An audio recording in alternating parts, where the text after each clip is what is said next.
मुझे नहीं पता कि मैं यह स्वीकार करने से क्यों कतरा रही थी, लेकिन कल रात का आदमी सेक्स में बहुत अच्छा था और ऐसा लग रहा था कि उसे पता था कि वह क्या कर रहा है।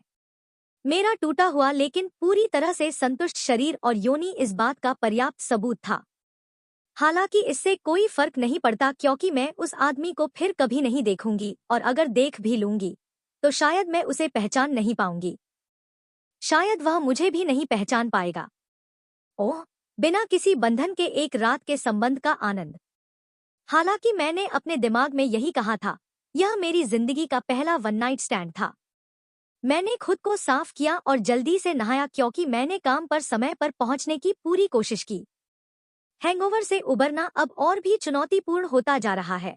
मुझे लगता है कि मैं अब जवान नहीं रहा। मैंने गहरी सांस ली और अपने पीछे दरवाजा बंद कर लिया। मानसिक रूप से पिछली रात की घटना को भूल गया। मैं निश्चित रूप से उन लोगों में से नहीं हूं जो किसी अनजान व्यक्ति के साथ एक रात के लिए संबंध बनाते हैं, और वास्तव में मेरे साथ ऐसा पहली बार हुआ था। हालांकि मुझे पता था कि जो हो चुका है उसे मैं वापस नहीं कर सकता। मैं शायद उस आदमी से फिर कभी नहीं मिलूंगा, चाहे वह कोई भी हो। वास्तविकता में वापस लौटने का समय आ गया था। क्या मैं सफल हो पाया? मैंने हांफते हुए मन ही मन कहा। कैब से उतरने के बाद मैं अपनी ऊंची एड़ी के जूते पहनकर ऑफिस की ओर तेजी से भागी। मैंने अपने हाथों को घुटनों पर रखा और थक कर नीचे झुक गई। मेरे हल्के हैंगओवर से मुझे सिरदर्द हो रहा था और यह स्पष्ट था कि मैं बिल्कुल भी फिट नहीं थी। कसरत करने के लिए समय और अनुशासन पाना बहुत मुश्किल था। अपने फोन पर नजर डालने पर पता चला कि मैं सही समय पर पहुंच गया हूं। स्कोर: लगभग 2 वर्ष पहले। मुझे व्यापार जगत के बारे में ज्यादा जानकारी नहीं है, लेकिन यह साक्षात्कार एक बड़ी बात है ना? मेरी माँ ने मुझ पर गर्व से मुस्कुराते हुए कहा। आज सुबह हमारे छोटे से अपार्टमेंट में डिलीवर किए गए पत्र को देखते हुए उसकी आंखें चौड़ी हो गईं और वह पृष्ठ पर छपे शब्दों को बार बार पढ़ती रही, मानो उसे अपनी आंखों पर विश्वास ही न हो। मैं उसे दोष नहीं देता, यहाँ तक कि मुझे भी विश्वास नहीं हो रहा था कि मुझे इतनी बड़ी और जानी मानी कंपनी में साक्षात्कार के लिए चुना गया था। मुझे लगता है कि ऐसा ही है, माँ। मैंने यथासंभव शांत और संयमित रहने की कोशिश करते हुए उत्तर दिया। हालांकि अंदर से मैं खुशी से चिल्ला रहा था और मैं खुद को उत्साह में उछलने से रोकने के लिए कुछ नहीं कर सकता था।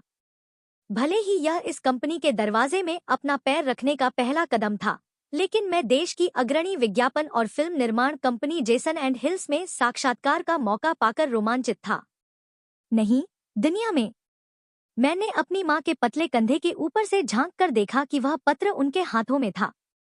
धीरे धीरे मेरी माँ ने मुड़कर मुझे पत्र थमा दिया ताकि मैं उसे खुद देख सकूं।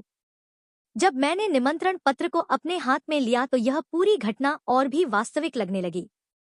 यह सिर्फ एक कागज का टुकड़ा था, लेकिन यह इतना भारी लग रहा था मानो यह सादे कागज की बजाय धातु से बना हो। अगर मुझे यह नौकरी मिल जाती है तो मैं अपने जीवन को खोल सकता हूँ और आखिरकार एक पेशेवर पूर्णकालिक कर्मचारी बन सकता हूँ और अपने परिवार का वित्तीय बोझ कम करने में मदद कर सकता हूँ। मुझे जाकर खाना बनाना चाहिए। चलो जश्न मनाते हैं। मेरी माँ उत्साह से चिल्लाई और कमरे के पीछे स्थित छोटी सी रसोई की ओर बढ़ गई।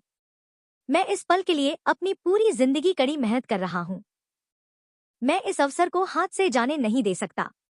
मेरा नाम करीना है, संक्षेप में रीना। जैसा कि आप शायद अब तक समझ गए होंगे, मैं एक बहुत ही गरीब परिवार से आती हूँ। अधिक सटीक रूप से मेरे पिता की बीमारी से मृत्यु हो गई जब मैं सिर्फ एक बच्ची थी और मेरी माँ को एक अकेली माँ के रूप में छोड़ दिया।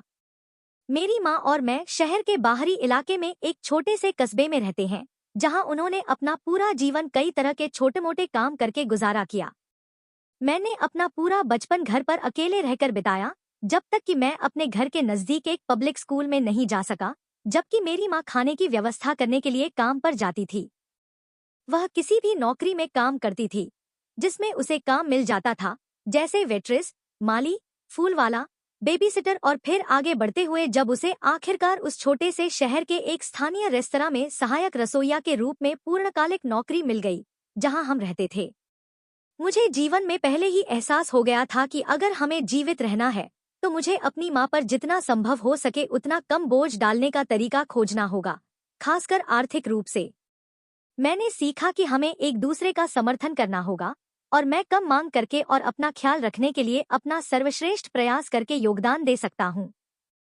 मुझे बच्चा होने से नफरत थी, इसलिए नहीं कि मैं एक अद्भुत वयस्क बनने और वयस्कों द्वारा की जाने वाली सभी मजेदार चीजें करने का इंतजार नहीं कर सकता था, बल्कि इसलिए कि मुझे उस समय कितना बेकार और असहाय महसूस होता था, उससे नफरत थी। दस्तक दस्तक दस्तक। हमारे सामने के दरवाजे पर जोरदार दस्तक की आवाज ने मुझे वर्तमान में वापस ला दिया, क्योंकि मैं सहज रूप से अपनी छोटी सी डाइनिंग टेबल से उठकर दरवाजे की ओर बढ़ गया। बहुत से लोग नहीं आए थे, अकेले ही यह जानते थे कि हम कहाँ रहते हैं, इसलिए मुझे पहले से ही इस बात का अच्छा अंदाजा था कि दरवाजे पर कौन है। हाय आंटी जेन, कितना सुखद आश्चर्य है।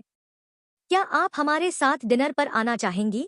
मैंने अपने दरवाजे के सामने खड़ी बूढ़ी और थोड़ी कमजोर दिखने वाली आंटी का अभिवादन किया, जो अपनी खास लाल रंग की बुनी हुई जैकेट पहने हुए थी।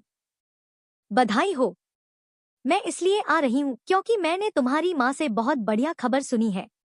बधाई हो, आंटी जेन ने उत्साह से कहा और फिर मेरे हाथों को अपने पतले हाथों में लेकर उन्हें कसकर दबा दिया। इस छोटे से शहर में खबरें बहुत तेजी से फैलती हैं, है ना? मुझे यकीन है कि मेरी माँ ने रसोई में गायब होते ही आंटी जेन को फोन किया होगा। इस छोटे से शहर में गपशप और खबरें जिस तेजी से फैलती हैं, उसे कभी कम करके नहीं आंका जाना चाहिए।